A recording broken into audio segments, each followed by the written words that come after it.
Assalamualaikum warahmatullahi wabarakatuh. Saya tidak tahu siapa yang pertama mencetuskan mitos bahwa tawaf ada hubungannya dengan keseimbangan bumi. Kita tidak mendapati dalilnya dari Quran, Sunnah, maupun aqwal salaf. Dalam sejarah, telah sekira 40 kali Masjidil Haram ditutup dan umat pun tak berhaji. Dan itu absah menurut syariat demi kemaslahatan yang lebih besar. Tentu kita berharap penundaan ini akan segera usai dan umat dari segala penjuru bisa segera kembali bertamu pada Allah, menyusuri senyum dan air mata Rasulullah Shallallahu Alaihi Wasallam. Kali ini kita akan berkisah hikmah tentang Ka'bah. Banjir parah di Mekah itu terjadi sekira 5 tahun sebelum Bisah dan turunnya wahyu pertama. Dinding-dinding Ka'bah yang dibangun Ibrahim dan Ismail alaihi salam di atas pondasi aslinya turut rubuh. Al-Walid bin Al-Mughirah, pemimpin Bani Makhzum, memimpin pembangunan kembali rumah suci itu dengan meminta Quraisy menyumbangkan hanya harta halal mereka. Tetapi tipu-tipu, riba, penjualan barang haram, judi, dan melacurkan budak menjadi bahagian besar pendapatan para pemuka. Maka betapa sedikit harta halal yang dapat mereka kumpulkan. Akibatnya, menjadi jauh lebih kecillah Ka'bah yang dapat mereka bangun dibanding aslinya. Hijir Ismail yang semula berkedudukan di dalam, menjadi ada di luarnya. Bahkan nyaris pertumpahan darah terjadi saat Hajar Aswad hendak dipasang kembali, andai saja Al-Amin Shallallahu Alaihi Wasallam tidak menjadi pengadil yang ditaati. Pintunya pun lalu ditinggikan, dan tetua Quraisy mengatur siapa yang boleh masuk dan siapa yang tidak. Lebih dari seperempat abad setelah itu, sembari bersandar mesra di pangkuan ibunda kita Aisyah radhiyallahu anha, Rasulullah Shallallahu Alaihi Wasallam menyampaikan isi hatinya sebagaimana dicatat oleh Imam Muslim. Kalaulah bukan karena kaummu baru saja meninggalkan kesyirikan, niscaya aku perintahkan untuk membongkar dan meratakan Ka'bah, serta membangunnya kembali di atas asasan yang dibina Ibrahim alaihi salam.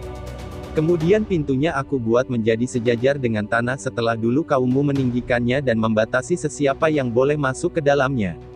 Dan aku akan membuat 2 pintu baginya, pintu sebelah timur dan pintu sebelah barat.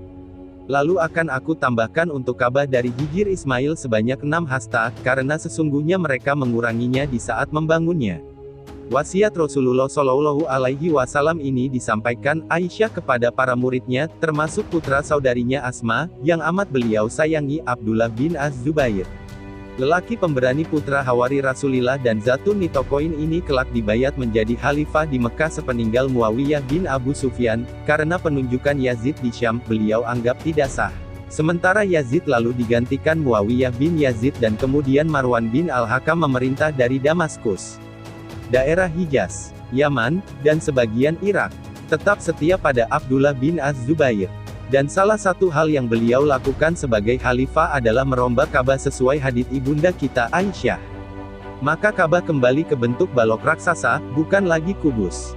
Roda sejarah berputar. Abdul Malik bin Marwan yang memerintah di Damaskus, menginginkan persatuan kembali kaum muslimin di bawah satu khalifah.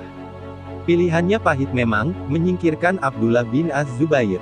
Dari Irak, Gubernur Al-Hajjaj bin Yusuf Ats-Saqafi menyanggupi tugas itu dengan bersemangat.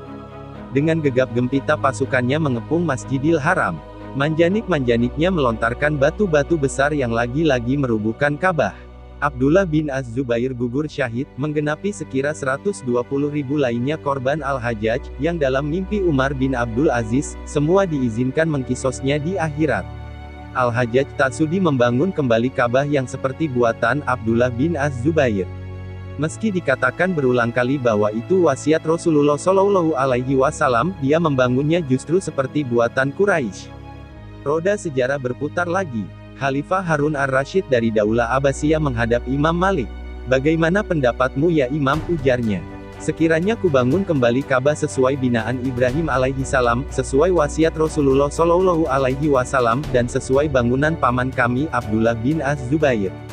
Imam Malik menjawab dengan berat, "Jangan lakukan itu ya Amirul Mukminin."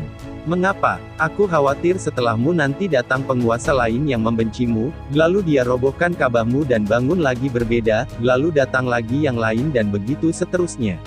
Aku takut Baitullah ini akan menjadi permainan para penguasa. Jadi, biarkanlah ia seperti ini, agar tidak makin berkurang atau hilang wibawanya di dalam hati manusia."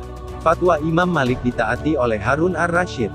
Maka jadilah Ka'bah itu seperti hari ini, yang dibangun Al-Hajjaj sesuai bangunan Al-Walid bin Mughirah, bukan di atas asasan Ibrahim alaihi salam dan tak sesuai cita-cita Rasulullah shallallahu alaihi wasallam. Ia dibiarkan salah, demi mencegah hal yang lebih buruk menjadinya ia mainan para penguasa. Dan demi hajat yang lebih besar, menjaga wibawanya di hati manusia.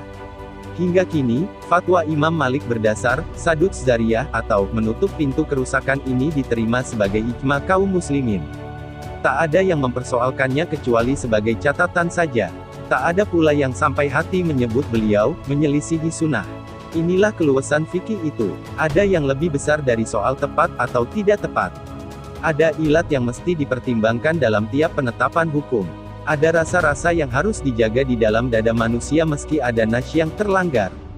Jika soal seakbar Ka'bah, rumah Allah, dan kiblat muslimin sedunia saja, ditoleransi, furu'iyah fikihiyah yang lebih ringan dari itu tentunya mendapat tempat. Lapang dada pada sesama ahli kiblat adalah niscaya. Dan bersatunya umat dengan sama-sama menggenggam tali Allah adalah hajat yang agung. Nah, iya, ini tak kalah penting. Ada hikmah tambahan yang amat indah bagi kita dari fatwa Imam Malik ini. Yakni, kita dapat sholat di dalam Ka'bah tanpa perlu memasukinya. Ya, undangan raja untuk masuk ke Ka'bah sangat terbatas. Maka sholatlah kita di dalam lengkung Hijir Ismail, itulah bagian dalam dari Ka'bah yang terbuka. Terbuka bagi semua. Semoga solihin solihat semua dilimpahi rizki menjadi tamu Allah subhanahu wa ta'ala. Wallahu a'lam bishshawab.